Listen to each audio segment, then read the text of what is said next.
Hello everyone, in this video I'll be showing you the most OP new build for Amon in Borderlands 4 using some of the new weapons that we got in the Bounty Pack 1 DLC, like this one here, which is called the Missile Laser, which lets you use a laser there to blow up the orbs that we have on them. Now, one cool thing about this is we can actually do infinite ordnance as well. It's going to be one of the most powerful builds for Amon currently, so with that we can just set down our forge wall and then just go to town with a heavy ordnance, and you can see from the bottom right hand section of the screen that we're going to get all of our ordnance back every single time that we hit, and it's just going to laser beam onto the boss there and just take out pretty much any boss. This will likely be very powerful into Bloom Reaper the Invincible, which is coming next month, so yeah, you can expect this to still be a very powerful build. So this was using the Rowdy Rider, although that boss is resistant to cryo damage. This gets +2 ricochets on critical hits. This is a really good weapon for mobbing because you're able to ricochet multiple enemies at a time. I also like obviously using Wombo Combo and Bod too, but the Missile Laser can work pretty great as well because it's going to have those explosives that we can detonate. I like using a purple class mod as well here because some of the skill rolls on this are extremely good. And there's a really nice combination here with the Tail of the Comet doing ordnance damage and a status effect damage, which will then proc the Primal Surge, endlessly giving us our shield restoration and ammo restoration. Now, this is a very powerful build because it's not only tanky, but it scales very well, and it will scale great into the later DLCs. Now, I actually think this is one of the top 4 strongest builds in the game. But starting off from level 1, Scourge Kairos is really great. This increases your magazine size, which really is a luxury, but this also enables Torque Stickies to be really strong from a low level. You also get increased ordnance damage, which is massive. Now, once we get here, the Chironic Thrum is nice because when you're using this ability, you can taunt enemies and it'll deal ordnance damage over time. We're going to choose a bit of a different augment a little bit later, but for right now, this is really nice. You can also take the Tail of the Comet here, which will, whenever we deal ordnance damage, there's a chance to apply a cryo status effect that's damage over time. Again, that procs our infinite ammo. And then dealing increased ordnance damage is really nice. The Ancient Ways will give us that boost for our cryo damage. Bullet Hail is nice for the ricochets, and the Machinist here can give you ordnance cooldown, although it's not really super effective here. I just think this middle 3 options are best. Now, if you like to use the Action Seal Scourge here, you can take the Endless Winter, which will give you basically infinite amounts of using it. You just keep spamming it, and it'll give your duration back. And the third wave got a huge boost in the last patch that increases damage quite a bit. Now, the Northern Wind sucks, I'll just be honest. The best choice here is the Icy Rage, although it's not the absolute best choice. It gives us increased gun damage, and it'll stack up whenever we deal cryo damage, so this can be really effective. And at this point, we can get down here, and the best choice would be the Primal Surge. So whenever we apply the status effect on the enemy, there's a chance to partially restore our shield and our ammo. That has a 25% chance on status effect, 15% shield, and 30% ammo. So yeah, that's really good. This then can give us the Glacial Rupture if we wanted to go with that, but I do think that it's best to just leave it at this for this skill tree. And unfortunately, the rest of the items that we want to get are in other lower sections, so we do have to eat up a lot of skill points at that point to get down there. So I think the best choice is actually come into our red skill tree because the Berserk and There Is Only Red is just the best ability, unfortunately, for Amon. So this actually enhances our build because it gives us a bunch of extra cryo damage. Now, I guess the level here, you can go with Impetus, which will give us increased movement speed and shield regeneration per kill. But I think the best choice is, since we can get over shield so easily with our class mod, that we use this to give ourselves maximum shield capacity plus 35 and over shield capacity 45%. Now, skill damage is nice, but it doesn't actually apply that well to certain things in this build.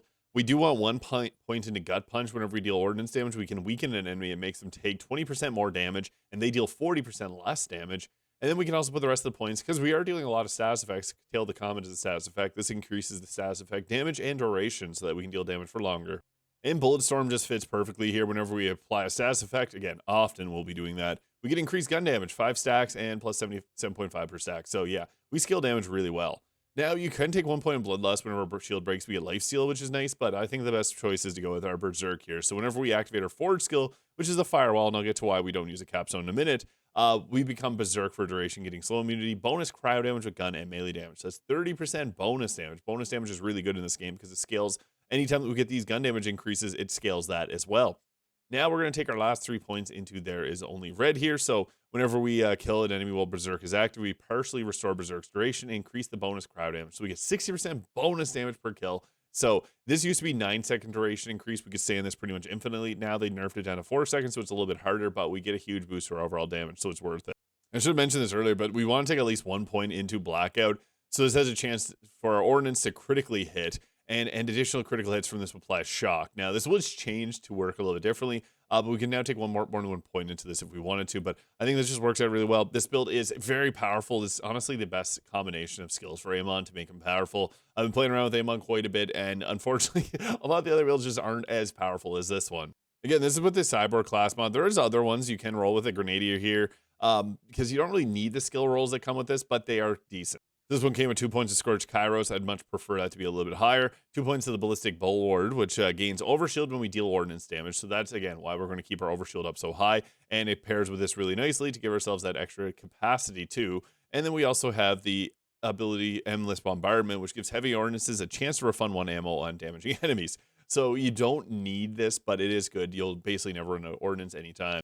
There's also the Forge Master class mod, which lets you use your Forge skill once in a cooldown, which is actually really good because it's another way to get your Berserk back freely. I did do a video in the top 5 class mods for Amon, so you can check that out if you're curious on more. Now, Super Soldier lets us recover our ammunition, so it makes sense here, but you can also go with the Watts for Dinner. So if you got the Amp, because that's going to give us an increased damage. You can get Siphon too for the Overshield, but we already got a lot of Overshield, so yeah, I do like the Watts for Dinner, and that bonus damage is applied to our damage. So if you're not going to want to use the Super Soldier, you can go with the Watts for Dinner for a boost to the damage, but Super Soldier is so really good. Between these two, it's your personal preference. And for enhancements, I like this one giving us increased gun damage because heavy ordnances actually get increases from gun damage. We can actually apply those twice here.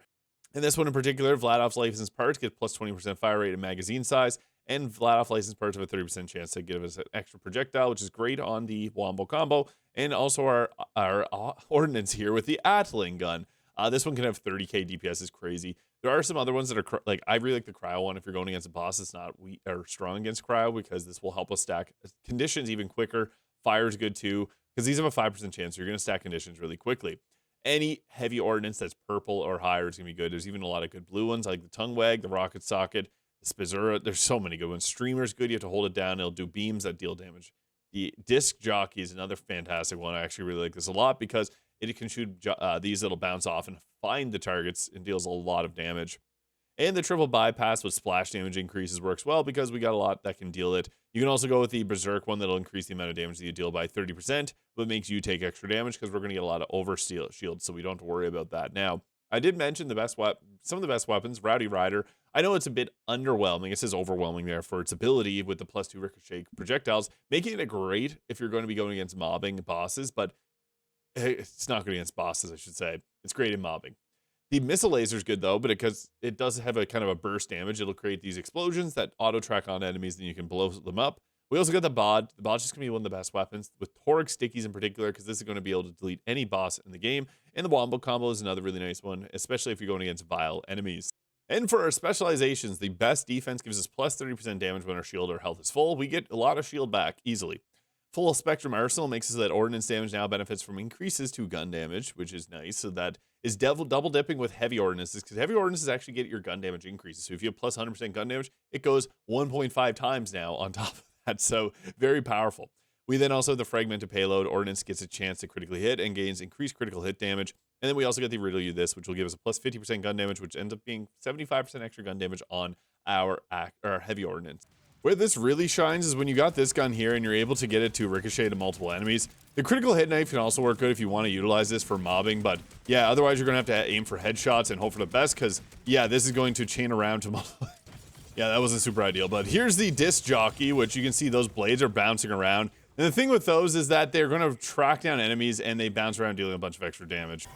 So yeah, you want to use that Disc Jockey often, because the damage that you get from this is actually pretty crazy. So yeah, and the fact that it hunts down enemies and deals that damage over time is also pretty nice as well. And when you're going against any boss type enemies, throw down that Forge Wall there, because that's going to give you that huge boost to the damage. And as long as you keep hitting people with the blade saws, it's going to shred down the enemies there and keep your ordnances full. It'll recover there, and yeah, you can see we just shred through bosses because those will bounce around to every enemy in sight. So yeah, this is a very powerful build. It freezes things solid. It's great for mobbing. It's great for bossing. There's just so much fun to be had with this build. So yeah, let me know your thoughts in the comments. Hit the subscribe button below if you enjoyed. I hope you have a great day, and we'll catch you all in the next video.